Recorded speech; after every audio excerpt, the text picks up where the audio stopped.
and welcome to the Roar Rundown Sports Podcast. I'm your host, Chris Gay. This is my co-host, Zach Cloud, and my other co-host, Weston Bailey. Thank you for joining us for episode number 5. So before we get started, I'm going to do something. I didn't tell you guys about this before because I kind of wanted to catch you guys off guard a little bit. So to make this show a little bit more entertaining, I'd like to, and a lot of different podcasts do stuff like this, sort of like a question that makes you think, a little fun little question, little brain teaser, just to make you think and to get going before we start. So I came up with a question. Actually, I asked AI because I didn't really have a question. So, we got to use AI a little bit. They'll take our jobs at some point. But so for this, just a little question to get things out of the way, and it's for our audience to also sort of have something in mind as well. All right. If you could create a new sport by combining 2 existing sports, which sports would you choose and what would it be? So think about it, and we'll have our answers by the end of this podcast. So, all right, so we're going to go ahead and jump right into everything and anything regarding Ouachita sports from this past week. So we're going to get started right with Ouachita volleyball. They defeated Arkansas Monticello at home in 3 sets. Monticello still searching for that first win of the season, but it was a really good GAC win. Well, I guess it was the first GAC win for Ouachita. Their opener was they did fall to Henderson State, but it was a good game to really get everything going. When I look at that, typically the stars for Ouachita that always show up, they showed up tonight. Absolutely, and we can see here in the stats. Just absolutely killing it. Braziel with 11 kills, 8 digs, always in the score. Hansen 32 assists, 2 service aces. These are people that we see each and every week, and I know they're looking to keep things rolling. Yep, UAM falling to 0-13. It was really good to kind of see that we didn't struggle very much against them. It was a really good sign that we were able to handle them in 3 sets. Behind Braziel, Leah Gardner right behind her. She had 8 kills, assisted on 5 blocks. And Steinmeier, Adams, Fairchild, they were all stuffing the stats. They all had over 5 kills. So it was good to see. In just 3 sets, we still had a lot of girls be able to contribute to the win. And something that Ouachita has been wanting, the offense has been there all season long, but the defense is something that's not been as consistent. But looking at Gardner's 5 block assist numbers, that's a fantastic number. And then, of course, multiple players with a lot of digs. I also did not include, there's Avery Joust that had close to 20 digs, and then, of course, Riley Braziel with about 8 digs. So just good defensive performance from that group. But they also played again on Thursday, and they lost to Harding in 4 sets. That was at Harding. And Harding is a very tough team. Last year, they were number 1 in the Great American Conference. They went 16-0 in conference play. This was going to be a tough game, regardless of how well they were doing this year. And they were 3-0 coming into this game, after this game, actually. So when I look at the stats, of course, Ouachita played well. It's just going to be difficult regardless when you're playing the Harding Bisons in volleyball. They're just such a talented and a strong group. No doubt. And I actually had the pleasure, I think it might have been Tuesday, Harding actually came down to Henderson, and I was able to check that game out, another GAC matchup, and Henderson also lost in 4 sets to Harding. So just like last year, I think Harding is probably a clear favorite to win the GAC. Although, I saw some things in there. Ouachita and Henderson both take them into 4 sets. I could easily see things shaking up towards the end of the season. Yeah, and when I look at the score, we had two players with double-digit kills. Always great to see. Braziel 13, Gardner with 10. She also had a block. And then Steinmeier had 9 kills, Adams 7, Fairchild 6. It was great overall performance from Ouachita, but then I look at Harding, and they had 2 players with over double-digit kills as well, but they also had 4 players that had over double-digit points and 2 players with a large amount of assists. Sarah Moorhead had 19 assists. Olivia Wiedauer had 26 assists. It's just going to be hard to beat a team with, and it doesn't matter how good your defense is. Ouachita's defense was pretty solid, but it's hard to beat a team that's as fluid and that as connected as they are on offense. Harding's, they've also, they've got a good squad. Talking about last year, and compared to OBU, we've got a lot of younger or more new faces, so we're still kind of trying to get our feet under us. And just kind of seeing that we can kind of keep things close against Harding, a very good team. It's just a really good sign that we're kind of looking for against kind of playing them for the first time this season. So, well, we're going to go ahead and transition into women's soccer. Well, guess what? They also played Harding, but this time it was at home, and that was on Wednesday, and it ended in a tie for Harding.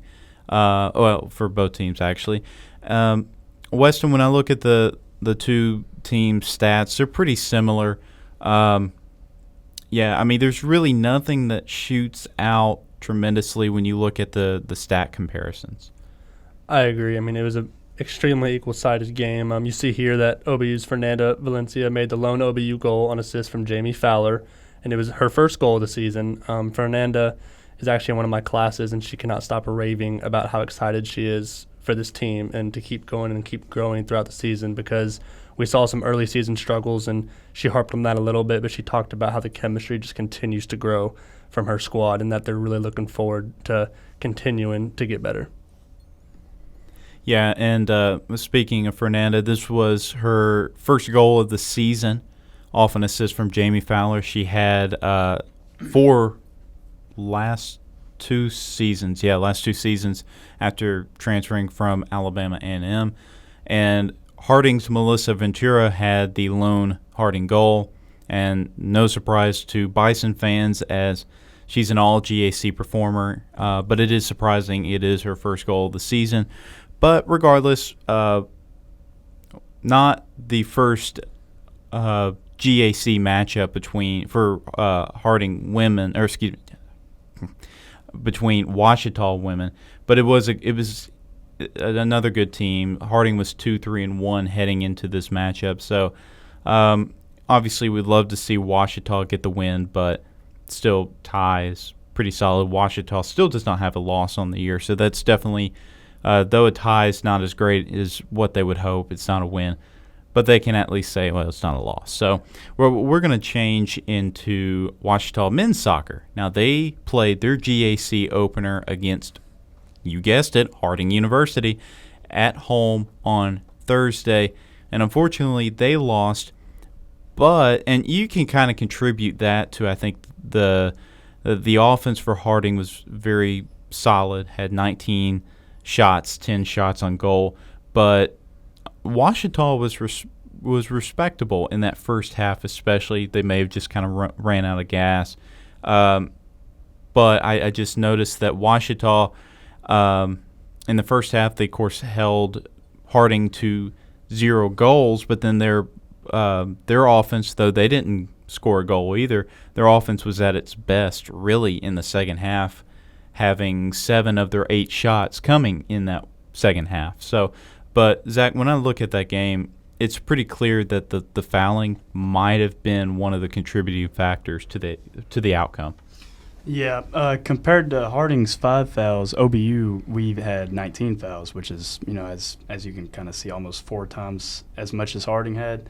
And including our fouls, we had 2 red cards and 3 yellow cards. But on top of all of that, seeing that it was only a 2-score game, it was tied at halftime, it's really encouraging to see that we can compete against good teams like Harding, and we've showed that we belong in close games against these guys. So seeing how Harding had 19 shots compared to our 8, it's kind of no wonder they were able to score a couple more times than us. But as the season goes on and we keep playing, I believe that we'll be able to get more offense generated, and we'll start outscoring our opponents before too long. Yeah, I know that's definitely the hope for Ouachita, still searching for that first win of the season. Now we're going to talk about women's tennis, and they played this past weekend at the ITA Regionals in Edmond, Oklahoma, on the campus of Central Oklahoma, and they had 9 wins overall. Just going to go straight down through the list. Austin Crocker, she's been one of the better players on that squad for the last couple of years. She had both a round 64 and a round 32, or excuse me, just a 64 win. And then Koldarova, Telescu, May, Zamora, Bledsoe, they also had wins as well. And then looking at Natalia Zamora and Roxandra Telescu, they had a doubles win, and that was against GAC rival Southeastern Oklahoma State, and that was on Saturday. And we'll talk about them a little bit later because they're going to be doing something else. We're going to be talking a little bit more about Southeastern here pretty soon. But definitely not as strong of a weekend as what we've seen from women's tennis in the last couple of weeks, but knowing just how solid of a group they are, they're going to bounce back. But there were still some positives. I mean, they still took 9 wins overall in the tournament, so there's definitely some positives to build on. So also this past weekend, Ouachita football played the University of Arkansas at Monticello, and it was at Monticello, and the score was 45-25, Ouachita coming out on top. Immediately, what draws me in is the fact that it was a 20-point win. Ouachita has won every single game. All 4 of their wins this year have been by 20 or more points. I mean, I think that's pretty indicative of what we're seeing on offense. Absolutely. Then what sticks out to me is, again, Riley Harms, 17 for 24, 221 yards and 2 touchdowns. We kind of talked about it, I think, a few weeks ago, but this passing offense just looks awesome. And, Ouachita has primarily been known for running the football, but this year, in an interview I did with Riley a few weeks back, he told me that this year they're looking to pass the ball so that it opens up the run game, and they continued to show that last week. And not only did Riley pass the ball well, but it was a heck of a week for our run game, and I'll let one of you guys harp on that. Yeah, as Weston just kind of mentioned, it's really nice in our pass game. We've got like guys like Connor Flanagan. He's turned a 100-yard game. He's turned that into a normal sighting for us. And when you've got guys consistently going for 100 yards in the pass game, it's a lot easier to run the football. And so Kendall Givens, he had a monster game. He was able to get 22 carries, and he ran for 171 yards and 2 touchdowns. And then Chris Henley right behind him, he had 11 attempts for 68 yards. And then we were also able to get Eli Livingston in the game at quarterback, and he had 1 carry, which resulted in a touchdown. So on top of that, in our pass game, Kemontre McKnight, he went for 7 catches for 78 yards. That's really solid. So it was good to see that UAM, they had a lot of trouble, kind of deciding how many people to put in the box because our pass game was really able to expose them. Yeah, definitely. And a little Tiger tidbit for you. Kendall Givens, after having 2 rushing touchdowns in that win, he is now number 2 in Ouachita history in rushing touchdowns. And he's really only played 2 full seasons. He played, of course, 2020 season was canceled, but he played in 2021. I believe he had like 24 rushing touchdowns, and I think he had like maybe 13, 14 last season. And I think, if I'm correct, I'm thinking he's up to 8 touchdowns so far in 4 games. We had talked about, or at least maybe I did, or one of our first episodes, we had talked about how we were a little concerned with the new offensive line. We weren't sure how they were going to play right away. It was brand new, only returning 2 starters. What were we going to see? And we knew right away they could protect the pass because I think 2 sacks has been the most they've allowed in a game. But we hadn't seen, at least in that first week against Southwestern Oklahoma State, we couldn't see if they were a good enough rushing offensive line, if they could create the holes necessary to get Henley and Givens and Edwards involved.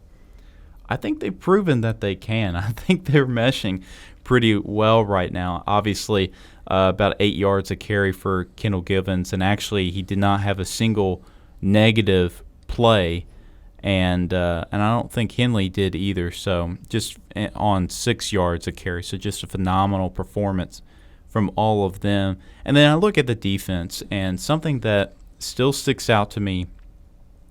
Not a lot of people know who Zane Beard is. He's a backup linebacker for Ouachita. I don't know if he was expected to get in at any point this year, but after the Northwestern Oklahoma State game, he got some opportunities because he was playing like second or third string, and he played really well. And he's been one of those guys that just continues to get opportunities.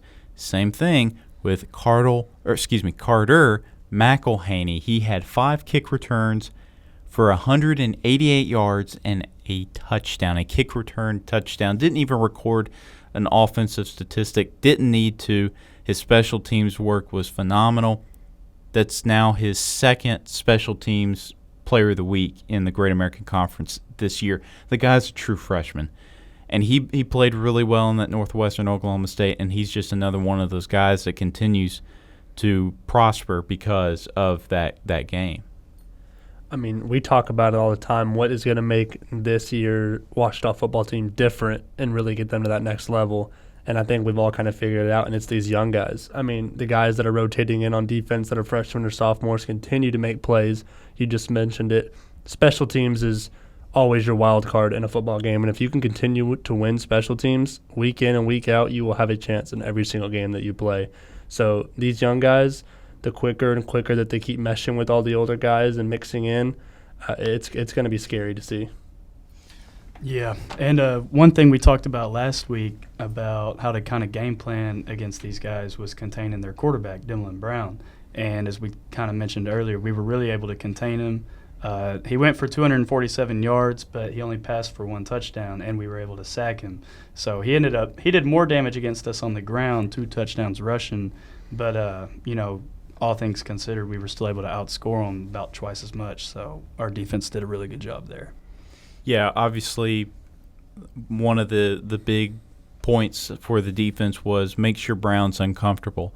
And quarterbacks, and I know UAM's going to have some design runs for him, but you don't always see Lamar Jackson-type numbers in a case like this. He had 12 carries. He did have 154 rushing yards. Of course, he's a very talented runner, but I'm thinking a lot of it had to do with the fact that they made him uncomfortable, and he had, 16 incompletions? So they made him uncomfortable on a number of levels in both the secondary and on the defensive line. But something else I'll note is that the red zone conversion for actually not even the red zone, the third down conversion for Ouachita, comparing it to Monticello, was pretty glaring.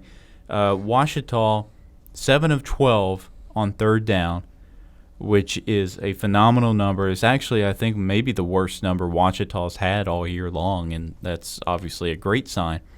But UAM converted 1 first down out of 9, and that's just not a number.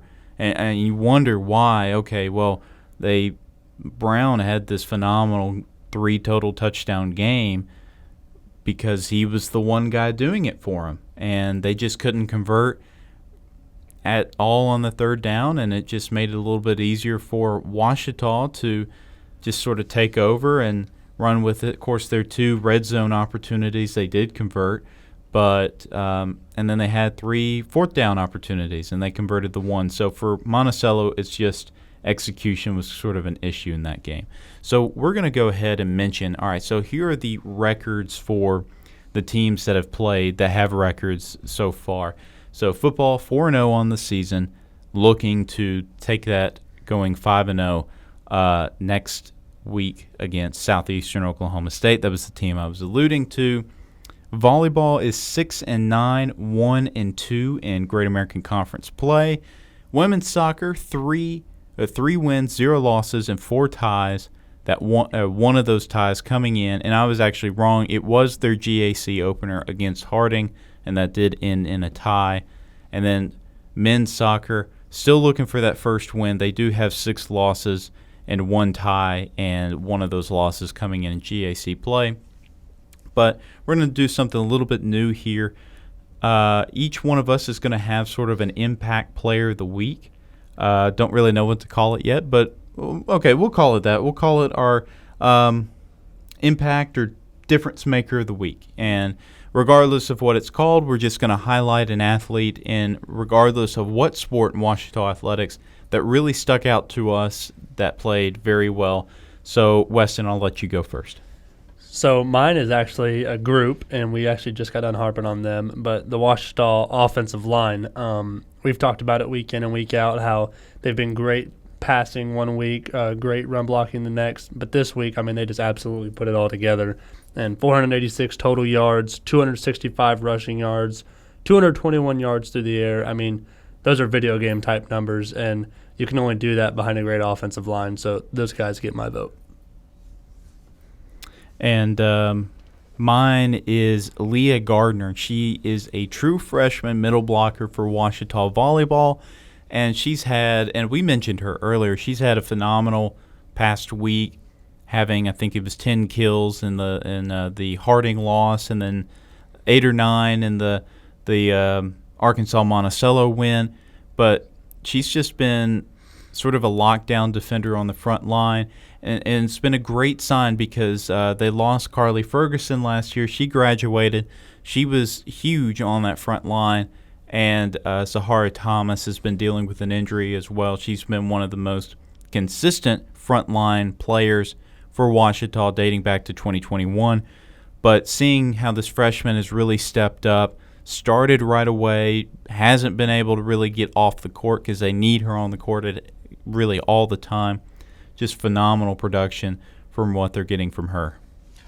And I'm actually going to have to go with another one of our volleyball players, Riley Braziel.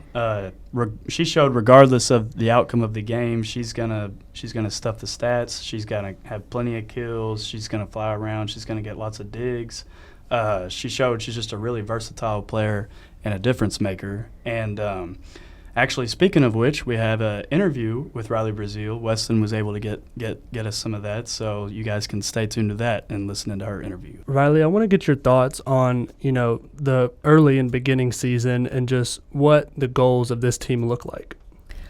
So we started preseason going to some tournaments in Texas, which our coach really wanted us to play some higher quality teams like in different conferences to get us used to like the speed of the game and really see how our grit would like persevere.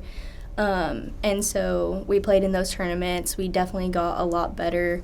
And then we started off conference, and we haven't been doing exactly as well as we wanted to because we have all the capabilities, all the talent, but we're just not meshing as well as expected. So after our loss against Harding, throughout our practices on Sunday and today, we've really been working hard on really focusing on making sure every aspect and every person is doing their job and focusing in. So we're really optimistic about our game tomorrow against Tech, and we really feel like we can come out with a win, 2 wins this week. It's no secret you guys have all the talent in the world. I think there's just a lot of new moving pieces on y'all's courts, and you kind of harped on it just a little bit there, but just talk about what the mindset is, just trying to get everything right and mesh together.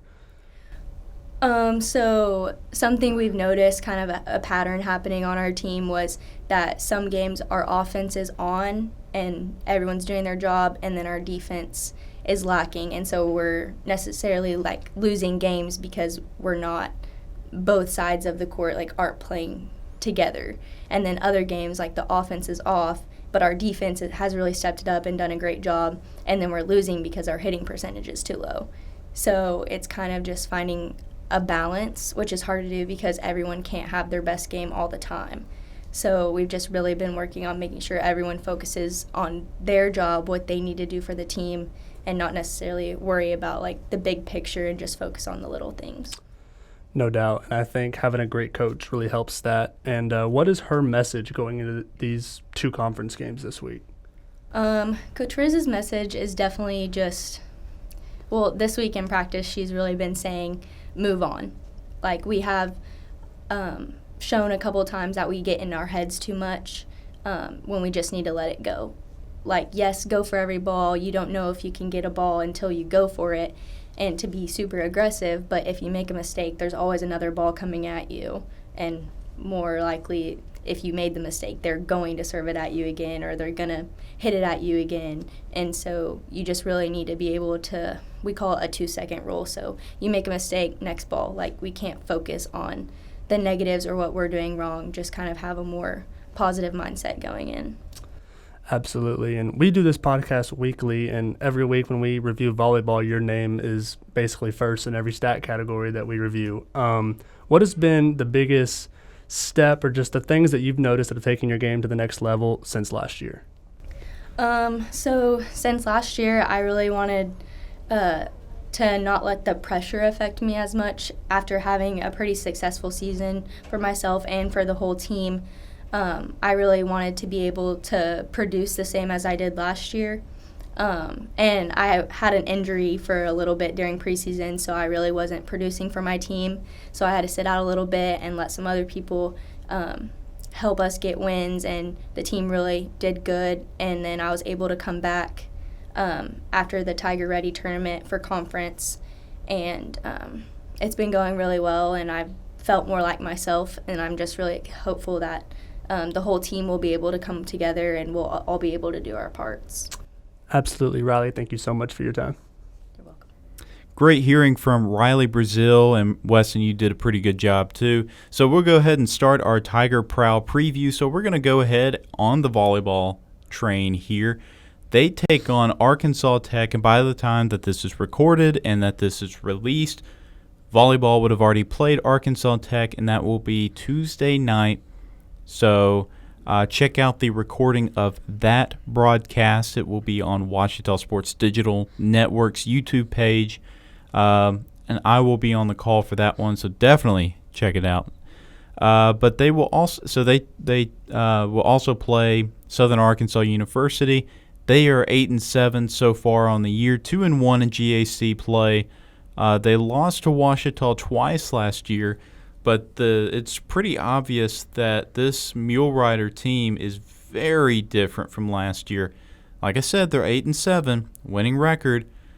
They were 6-21 last year, so they already have more wins than they did all year long last year, and they have half as many wins as they did in conference play last year. They had 4. So it should be a very interesting team. It's going to be very different of a Mule Rider team than what they saw last year. So any preconceived notions just got to go right out the window in that case. So that will be this Thursday at 6 p.m. They will also play in a tournament this weekend in Jackson, Tennessee. They start out with Lane University. They're 4-15 on the season, 3-5 in their conference play, currently on a 3-game losing streak. Ouachita is going to try to add to that. And that will be Saturday at 1 p.m., and then they will play Cumberland's College on Saturday at 3 p.m. So going into what's going to happen on Wednesday, and again, this may also have already been played by the time this episode comes out. But OBU women's soccer, they will host the Rangers of Northwestern Oklahoma State, and that will be Wednesday at 4 p.m. And then Ouachita men's soccer, they host Fort Hays State on Thursday at 4 p.m. That should be an interesting game. Ouachita trying to get on track here. And then men and women's cross country, they headed off this past week, but they will participate at the Chili Pepper Festival at the University of Arkansas in Fayetteville on Friday. And from what I've heard from some runners, that's a meet that everybody's really interested in. Of course, it is at the University of Arkansas in Fayetteville. Obviously, if you're not familiar with them, I'd be shocked. But big campus, and I know it's a big event for everyone going to that. So it should be very interesting to see how Ouachita fares against some of the top teams at that at that festival. 2 teams are having sort of scrimmages, I guess. Ouachita Swim and Dive, they're having their alumni meet this Saturday at 9 a.m. That should be a little bit different. That won't be a Ouachita Sports Digital Network function, so just have to hear about that after the fact. And then women's tennis having something similar. They're having their alumni/friends homecoming tournament, also Saturday at 9 a.m. Homecoming for Ouachita is this coming Saturday, as football will be having their festivities at about 11 noon or so. So obviously other sports are kind of following along with that. Both men and women's soccer play again on Saturday. The men host Newman University Saturday at 11 a.m. And then women's soccer, they travel to take on the Southwestern Oklahoma State Bulldogs on Saturday at 1 p.m. And then finally, Weston, we have something else coming up on noon. I think I mentioned it earlier. Absolutely. The Ouachita Tiger football team looks to continue their win streak and make it to 5-0. We mentioned it. You just mentioned it. It's their homecoming game, and homecoming around here is always a great time, great atmosphere. People are going to be out there hours early, just having a great time. I know all the guys on the team really look forward to that game, and I'm actually looking at it from last year's schedule when we played them, and we actually won 40-18. And we mentioned earlier when you were talking about football, all of our games so far this year, we have won by more than 20 points. So I think that's going to be something really interesting to look at and take away from this game to see if we can keep up that streak. Not that it matters too much, but it definitely gives us something fun to talk about every week. Well, I think it definitely matters because it gives us a heck of a lot more to talk about. But, I mean, I think it's a different team with Ouachita this year than it was last year. I mean, the passing attack is the best I think any Tiger fan has seen in probably a decade. So, okay, that may be a little long, but for a long time. But, last year, Harms is passing a little bit, but it's kind of unusual to see him have more than 15 passing attempts last year. This year, if he has just 15 completions, it's like, really, only 15? So, but not only that, but Kendall Givens is still the bell cow on the ground game. So it should be a fantastic game to watch, and really looking forward to that, as OSDN is going to be out there bright and early as well. So that should be pretty interesting. So don't think we have any GAC Overachiever segment, as we mentioned. I guess it was last week or the week before, Gregory Jr., former Ouachita Tiger, on injured reserve for the Jacksonville Jaguars, hoping he can make an appearance for the Jaguars in his sophomore season pretty soon. But so kind of going back to my question from earlier, so if you need a reminder, it was if you could create a sport with two existing sports, what would it be? And what would I guess what would it be called? I haven't been thinking of a name for my sport, but I was thinking maybe combine a sport like maybe football, where you're throwing something, but instead of throwing it to a person or maybe trying to like score points, maybe throw it at like a target, combine it with like some target practice, kind of like archery, I guess, and maybe see how many consecutive times you can hit a certain mark. But yeah, I don't know what I'd call it. I don't know what I would name the sport. Maybe yeah, I really don't have any idea, I guess. You really put us on the spot here. Yeah. And I did that on purpose. I did that. Yeah. So I'm a little biased throughout high school. I only played football and baseball. So I guess I would combine those two, having, a sport where, I think I would take actually the baseball to the football field, and maybe with an even increased and larger field, because obviously you can throw a baseball a lot farther than you can a football. And I guess just having guys running around out there with gloves on their hands, catching balls all over the field, I think that would be maybe a little dangerous, but maybe probably a little fun for guys to get out there and get at it a little bit. And shoot, a name for my sport. That would just have to be called Total Chaos. I like that. I think anything with the word chaos in it is instantly great. The first sport that came to mind was, I'm a huge basketball fan, so I was like, all right, how do you do basketball and football? And I was thinking about it, and it's like, well, they actually already have something like that. I've seen, I don't think this is official sport or an official league, but there is a league that like a bunch of MMA guys will play in, and it's like they're playing basketball. They don't dribble, but they all just like slam into themselves. So I don't even get but they're not even wearing pads or anything like that. But I was like, all right, so I got to think of something else. So maybe football and baseball. I know you're a baseball player. The sport is physical anyway, But don't you think it could be a little bit more physical? Don't you think you should just be able to just straight up tackle a guy to tag somebody out?